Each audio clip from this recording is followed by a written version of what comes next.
Olá! O tema de hoje é ser e fazer discípulo. Eu amo esse assunto. Vamos falar sobre o discipulado no livro de Filemão. Tenho certeza que você vai ter uma surpresa em descobrir que a mensagem de Paulo, nessa pequena carta, que só tem um capítulo, ela é realmente muito profunda. E eu digo mais, que se toda a Bíblia estivesse perdida e sobrasse apenas essa epístola, já seria suficiente para nós sabermos quão impactante foi o cristianismo na cultura do mundo antigo. Vamos lá. Olha aqui a situação, o contexto. Paulo é o discipulador, ele está preso em Éfeso. Filemão é o discípulo, ele é rico, está em Colossos. Onésimo é o discipulando, ele é escravo e fugitivo. A distância entre eles, de Éfeso a Colossos, são cerca de 3 dias inteiros de caminhada. Hoje ali é a região da Turquia.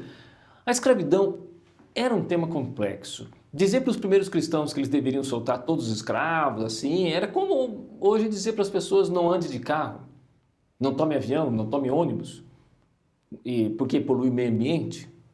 Então cuida da natureza, não ande de carro, não dará certo. Estamos presos nos meios de transporte e aquela sociedade estava presa no trabalho dos escravos. E tem mais. Se abolisse a escravatura, muitas pessoas não teriam onde morar, nem o que comer, ficariam desempregadas. Isso não é uma desculpa, estou dizendo uma realidade. Num momento abrupto, se fosse feito isso. E olha só, vamos comparar as questões, porque às vezes nós lembramos do comércio de escravo do século XVIII. Pessoas eram capturadas, especialmente na África, depois eram levadas em carregamentos para outros países, aquela situação brutal. Pensamos em escravidão relacionada com a raça, mas no mundo antigo não era assim. Qualquer um poderia se tornar um escravo. Por exemplo, por um motivo de dívida não paga, ele se tornava um escravo para pagar a dívida. Por perder uma batalha, poderia ser um príncipe antes de perder uma guerra e depois um escravo. Paulo insistiu que os escravos fossem tratados como seres humanos, com direitos. Esse era o ponto. Filemão 1, versos 1 e 2. Paulo, ao amado Filemão, também nosso colaborador. Paulo era um escritor de cartas e ele teve um problema para resolver. Então o que ele fez? Escreveu uma carta para resolver um problema. Vamos entender o problema.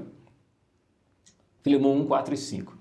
Lembrando-me de você nas minhas orações, porque ouço falar do seu amor por todos. Paulo, com frequência, note isso, ele começa suas cartas revelando o assunto das suas orações. E aqui ele está fazendo o mesmo. Ele elogiou o amor de Filemão. Ele comenta do que ele está orando. Pode parecer estranho o que eu vou dizer agora. Entenda como um conselho. Vou falar com todo cuidado. A igreja cristã moderna, como um todo, ela precisa parar de espantar os pecadores, parar de envergonhar os derrotados, parar de ignorar, de dar um gelo, entre aspas, parar de expulsar os pecadores do seu meio, da sua comunidade. Parece estranho dizer isso, mas acontece. Pessoas com falhas, pessoas que são pobres ou pessoas que são doentes, muitas vezes são deixadas de lado. Os ricos são sempre bem tratados. Mas todas as pessoas precisam ser acolhidas na família cristã. Vamos em frente. Filemão capítulo 1, verso 6. Oro para que a comunhão que procede da sua fé seja eficaz. A palavra grega aqui traduzida por comunhão é koinonia. No pensamento do cristão moderno, atualmente, comunhão é tomar um chá com bolacha depois do culto. Entretanto, koinonia, para Paulo, tem um sentido de família, um sentimento de pertencer um ao outro. É um compromisso. Ele está orando para que essa parceria seja eficaz. Se alguém está em Cristo, é nova criatura, ele passa a ver o mundo de outra maneira. O cristão vê o próximo como sendo da sua própria família. Veja, como Paulo estava? Faço um apelo com base no amor, sendo que sou Paulo velho agora até prisioneiro de Cristo Jesus, Filemão 1, 9. Com essas palavras, Paulo construiu um cenário de intimidade. Ele se colocou como já estando velho e preso, sem justa causa. Ele apelou para a amizade de um amigo. O que ele pediu? Solicito-te em favor de meu filho Onésimo, que gerei entre algemas. Filemão 1:10. Onésimo era um escravo fugitivo. Se fosse pego, ele seria punido severamente, ou até mesmo morto brutalmente. Poderia ser crucificado. Muitas pessoas consideravam os escravos como sub-humanos. Onésimo fugiu da fazenda, correu para a cidade grande mais próxima. Ali ele encontra Paulo. Devia haver um preço pela sua cabeça, mas ele se tornou um cristão. Paulo era o grande líder da igreja na época, atendendo vários países, fazia muitas viagens, mas tomou tempo para discipular um escravo e também escreveu uma carta para ajudá-lo. Ele usa essa expressão filho que gerei, não é? Discipular é gerar um filho. Tem a concepção, a gestação, o nascimento. O discipulado passa pelo despertamento do interesse, a concepção. Geralmente é um testemunho que alguém dá. Depois um período de gestação, geralmente são estudos bíblicos. Finalmente o nascimento. Na igreja nós chamamos o nascimento de batismo. Oficialmente, então, pelo batismo ele se torna um membro da igreja. Um erro comum é largar a pessoa nesse momento e procurar outra para testemunhar e ensinar a Bíblia. O discipulado, ele tem mais etapas. A educação bíblica passa por um aprofundamento, para aprender a andar na companhia de Jesus, saber discernir o certo e o errado, conhecer seus dons e utilizá-los para levar outras pessoas para o mesmo caminho. São várias etapas. Mas veja, o novo cristão, ele tem limitações. A Bíblia usa essa expressão, ele precisa tomar leite, necessita de leite, ele tem total dependência, não sabe que certas coisas são erradas. Há igrejas irresponsáveis. Você sabe que irresponsável é quem põe um filho no mundo e não cuida. Abandonar uma pessoa depois que ela se batiza e deixar que ela se desenvolva sozinha, isso é ser irresponsável. Precisa ensinar o bebê espiritual a andar, aprender a andar com Jesus. Senão, ele vai passar a vida toda com essa deficiência. O que o discipulado faz? Ele, antes foi inútil. Paulo que está falando isso. Veja. Atualmente, porém, ele é útil. Manda-o de volta a você, Filemão 1:11 e 12. O fato é que o nome Onésimo significa útil. O nome significa útil. Onésimo virou inútil, mas com o evangelho ele é agora útil. Paulo mandou de volta, ele não acobertou o erro.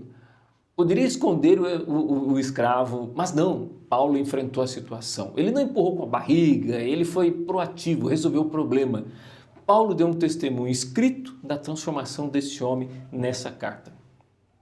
Filemão 1:13. Gostaria de mantê-lo comigo para que me ajudasse em seu lugar. Em outras palavras, Paulo disse, eu sei, Filemão, que você gostaria de estar aqui me ajudando na prisão, cuidando de mim, mas eu entendo que isso não é possível, você é muito ocupado, você tem família, tem uma fazenda para cuidar. Bom, como que se processa o discipulado? Como discipular? Nada, porém, olha o que Paulo está dizendo, quis fazer sem o teu consentimento. Filemão 1:14. Olha, vou ser sincero, esse deve ser o lado humorado da carta. Paulo deve ter sorrido na hora que ele escreveu isso, e Filemão também deve ter sorrido na hora que ele leu isso, porque Paulo está dizendo assim, sem o teu consentimento. Mas ao mesmo tempo, Paulo está usando argumentos muito fortes, quase que... Bom, Paulo estava colocando Filemão contra a parede, digamos. Paulo era assim, ele deixava bem claro suas posições morais e teológicas. Paulo pediu autorização para ficar com Onésimo, mas Paulo estava usando argumentos pesados, fortes. Por que ele disse isso? Quero o teu consentimento. Tem um motivo. Porque Paulo está convidando Filemão ao raciocínio. Isso é discipulado. Note, você conhece o ditado? Dê um peixe a um homem e o alimentará por um dia. Ensine-o a pescar e o alimentará por toda a vida. Se você dá um comando, a pessoa obedecerá na sua frente. Mas se você ensinar a pensar cristianamente, então você ensinará a pessoa a crescer como ser humano. Ela aprenderá a descobrir o que Deus quer que ela faça em outras situações. Paulo está ensinando a pensar cristianamente. Isso é fazer discípulo, ajudar a amadurecer, caminhar junto com a pessoa. Muitos acham que o cristianismo é uma lista de coisas para fazer, então ficam perguntando quais são os costumes, as práticas, as boas práticas, como o cristão age. Eu sei que esse compartilhamento pode ajudar, mas isso não é cristianismo, isso não é discipulado, não é uma lista de coisas para fazer, porque muitos são focados mesmo em tarefas. Se fecham, olham para a tarefa, cumpri a listinha, agora Deus tem a obrigação de me atender. Muitos são focados em mandamentos. Mas cristianismo é andar com Deus. Cristianismo é relacionamento com Deus. Filemão 1,16. Não mais como escravo, mas como irmão amado. Filemão era o chefe da família, conhecido na cidade. De repente chega um escravo fugitivo, provavelmente sendo procurado, pedindo desculpas, com uma carta de Paulo na mão, que era seu grande amigo, solicitando para devolvê-lo, recebê-lo de volta. Pedia para aceitá-lo, ainda mais, pedia para aceitá-lo não como escravo, mas como irmão amado. Eu vou ser sincero, isso é algo impensável. Como que os vizinhos vão falar, vão agir? Isso exigiu de Filemão muita humildade. E lembra até a parábola do filho pródigo. Você lembra? O pai saiu correndo pela estrada, ele fez o improvável. Ele deu uma festa pelo filho que envergonhou o nome da família, mas que agora estava de volta. Estou falando do filho pródigo, o pai do filho pródigo. Bom, veja aqui em Filemão 1, 17 e 18, chegamos ao centro. Se você se considera companheiro na fé, receba-o como se estivesse recebendo a mim. Se ele lhe deve alguma coisa, põe na minha conta. Filemão 1, 17 e 18. Paulo estava ali no meio dos dois, entre Filemão e Onésimo. O verso 17 é mesmo o centro da mensagem. Paulo, ele disse, receba-o de volta. O principal não é libertá-lo, o principal é a reconciliação. O resto virá depois. Paulo disse, olhe para ele como se você estivesse olhando para mim. Ele aprendeu isto com Jesus. Jesus diz isto para o Pai a respeito seu e meu. Jesus diz para colocar na conta dele o prejuízo que você e eu causei no mundo. Paulo aprendeu com Jesus e está fazendo isso com Filemão e Onésimo. Paulo poderia ter mandado o escravo como refugiado para outro país, porém ele envia de volta para se reconciliar. Isto era um mundo totalmente novo se abrindo. Ninguém no mundo antigo jamais pensou dessa forma. Esse livro é uma janela para uma nova vida que começou com o Evangelho de Jesus. Nessa carta, Paulo escreve para Filemão e aqui nós descobrimos muito sobre o início do cristianismo. Sabemos que algo dramático e também notável aconteceu. Você começa a perceber que a história é bem maior do que aquela que nós imaginamos numa leitura rápida. Olha, Filemão 1:22. Prepare-me um aposento, porque graças às suas orações espero poder ser restituído a vocês. Paulo disse em outras palavras, eu confio na oração e eu vou sair daqui e vou conferir aí como andam as coisas. Quero ver um homem rico perdoando um escravo pobre. Quero ver um homem dando sinais ao mundo de que algo novo foi lançado junto com o Evangelho. As pessoas vão dizer nas ruas, olha, lá nas ruas de Colossos, você viu o que aconteceu na casa de Filemão? Ele perdoou o escravo. Isso foi uma nova forma de ver o ser humano. Foi assim que o cristianismo espalhou no mundo. E eu vou dizer mais, vai ser assim que vamos preparar um povo para a volta de Jesus, valorizando o ser humano. Vamos para a conclusão. Paulo cita Onésimo em outra de suas cartas e possivelmente ele se tornou o pastor Onésimo. O discipulado não para com o batismo. Ele continua para até maturidade espiritual. Os pais devem discipular os filhos, o professor deve discipular seu aluno, um amigo discipula outro amigo. Ainda hoje, 2 rapazes me pediram para ajudá-los a se desenvolver com relação ao estudo da Bíblia. E foi do nada, assim, eu estava pregando e eles se aproximaram e me pediram esse favor. E eu pensei, será que é por causa do sermão que eu estou preparando? Não dá, evidentemente, para fazer isso com muitas pessoas, porque leva alguns anos para discipular alguém. Discipular é derramar a sua vida, o seu tempo, ensinando alguém como caminhar ao lado de Cristo. Eu tenho 2 apelos. O primeiro deles é que você aceite o compromisso de pedir para Deus mandar. Essa é uma pergunta. Deus mandar uma pessoa para você discipular, como aconteceu hoje. Você aceita esse compromisso? Eu estava pensando muito nessa pergunta quando vi esses 2 rapazes virem falar comigo. Você aceita o compromisso de pedir para Deus mandar alguém para você discipular? Onésimo pode ter roubado algo. Ele era odiado por seu patrão. Pode ser que Deus mande alguém bem enrolado para você cuidar. Paulo resolveu o problema. Ele disse, põe isso na minha conta, ou seja, discipulado tem um custo. Você quer pagar o preço de ensinar alguém a andar com Cristo? Então comece por aqui. Antes de ensinar a buscar a Deus, temos de ensinar que Deus está nos buscando. Deus está nos buscando até mesmo em nossas prisões. O Evangelho é a resposta para as pressões que caem em cima da nossa cabeça. O segundo apelo que eu tenho a fazer é para quem está numa prisão. Você quer que Deus mande alguém para discipular você? Você quer ser um discípulo de Jesus? Talvez você esteja em uma cadeia emocional. O Evangelho é poderoso. Talvez você esteja na prisão do vício. Não é tão difícil largar. Pelo contrário, o vício é extremamente difícil largar.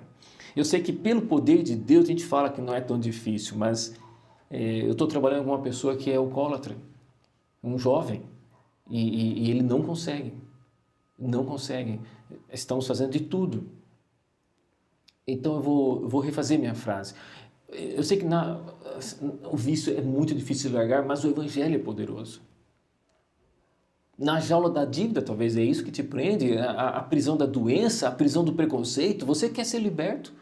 Pois em nome de Jesus eu peço que o Espírito Santo vá até você agora para tirar esse peso das suas costas, para abrir os seus olhos e te mostrar um caminho de liberdade. O Evangelho é poderoso para isso. Ore comigo, querido Pai Celestial. Talvez quem está me ouvindo está preso em vício, ou preso em dívida, ou preso, Senhor, em uma circunstância emocional, uma dor, um trauma. Liberta essa pessoa, Pai. E talvez alguém aqui está bem. Poderia até ensinar outras pessoas. Ajude a quem está me ouvindo, que deseja discipular alguém, a encontrar essa pessoa, a dividir sua vida com essa pessoa e mostrar o caminho da felicidade, o caminho em Cristo Jesus. Eu lhe peço, Senhor, em nome de Jesus Cristo. Amém. Que Deus te abençoe.